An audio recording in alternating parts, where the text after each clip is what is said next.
North Africa, 1942. The Allies are pushing into the continent, but every move they make from the air is met with deadly precision. High Command suspects a ghost in the machine, a phantom signal that sees their bombers before they even cross the coast. The source? A mobile German radar unit, the Freya, hidden somewhere in the vast, unforgiving expanse of the Algerian desert. Its call sign is Desert Eye. Finding and destroying, it isn't just a mission. It's the key to air superiority. But you can't bomb what you can't find. So they send in a different kind of weapon, a handful of men trained in the shadows. This is the story of Operation Sandviper. The mission falls to a clandestine unit, Task Force 141, a ghost squad of British SO operatives and American OSS agents. Leading them is Major Arthur Vance, a British intelligence officer who knows the desert like the back of his hand, and his American counterpart, Captain Jack Riley, a radio specialist who can make a transmitter out of spare parts and a prayer. Their team is small, just 4 other men, experts in sabotage, navigation, and silent elimination. Their cover? A geological survey team. Their equipment? Forged papers, period-accurate surveying tools, and a truck loaded with enough hidden explosives to level a small fortress. The plan is simple on paper, but suicidal in practice. Drive deep into enemy territory, find the Freya, and destroy it without a trace. The journey begins under the cover of darkness. They cross into Vichy-controlled Algeria, the air thick with tension. Every checkpoint is a gamble, every patrol a potential end to the mission. Vance, with his fluent French and nerves of steel, handles the official encounters. He talks of mapping rock formations and searching for water sources, his calm demeanor a mask for the high-stakes deception. Meanwhile, Riley is in the back of the truck, hunched over his makeshift listening station, a mess of wires and vacuum tubes. He's hunting for a whisper, the faint, rhythmic pulse of the Freya's transmission. The desert is a sea of static, filled with ghosts and false signals. Days turn into a week. Rations are low, water is precious, and the sun is relentless. The men's faces are etched with fatigue, their nerves stretched thin. The psychological pressure of being surrounded, of knowing one word could mean death, is a constant, suffocating weight. Then, one night, a breakthrough. Riley rips off his headphones, his eyes wide. "I've got it," he whispers, his voice hoarse. Faint, but it's there. A repeating signal northeast of here. The ghost has a voice. Using rudimentary triangulation techniques, they pinpoint the Freya, its likely operating area, a desolate canyon system known to the locals as the Devil's Jawbone. The mood in the truck shifts from weary anxiety to focused resolve. The hunt is on, but as they draw closer, they hit a snag. A German convoy is blocking the main pass into the canyons, a supply run for a nearby garrison. They are trapped. Going around would take days they don't have. Going through is impossible. This is the mid-mission crisis. The plan is collapsing. Frustration mounts. It's Vance who devises a new, audacious strategy. They will abandon the truck and proceed on foot, carrying only what they need: explosives, weapons, and Riley's portable radio direction finder. It's a massive risk.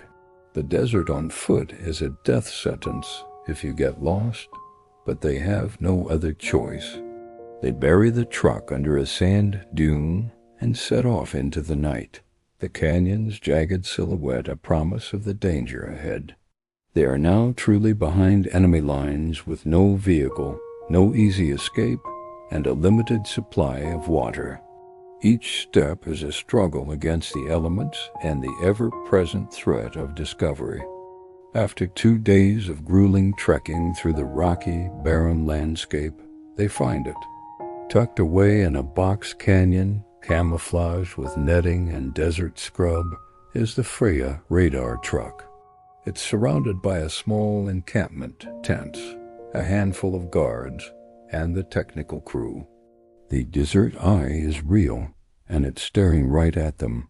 The team spends the next day observing from a high ridge, meticulously mapping guard patrols, shift changes, and the crew's routine.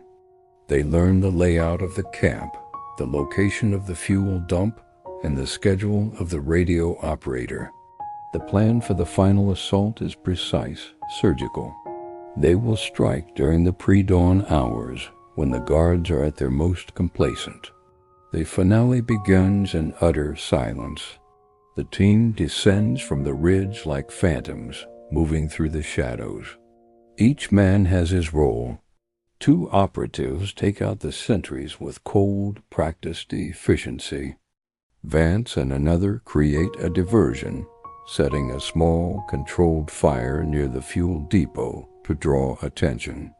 While the camp scrambles to deal with the fire, Jack Riley and his partner slip past the chaos and reach the Freya truck. This is the critical moment. Riley isn't just planting a bomb. He's a surgeon of sabotage. He pries open the main control panel, his hands moving with practiced speed. He's not just destroying the unit. He's rigging it to send one final, false signal, a signal that will lure the next Allied bomber squadron into safe airspace while leading German fighters on a wild goose chase. He connects the detonator to a timer, setting it for 10 minutes. It's done, he breathes. They retreat back into the darkness just as the main charge on the fuel depot ignites. The explosion is deafening, a brilliant orange fireball that rips through the canyon, consuming the German camp. The shock wave throws the operatives to the ground. As they look back, they see the Freya truck, now a twisted, burning wreck. The desert eye has been blinded, but their escape has just begun. Alarms are blaring from a nearby garrison. Searchlights cut through the night sky. The team must now race against time, navigating the treacherous desert on foot, hunted by an enemy they have just spectacularly provoked.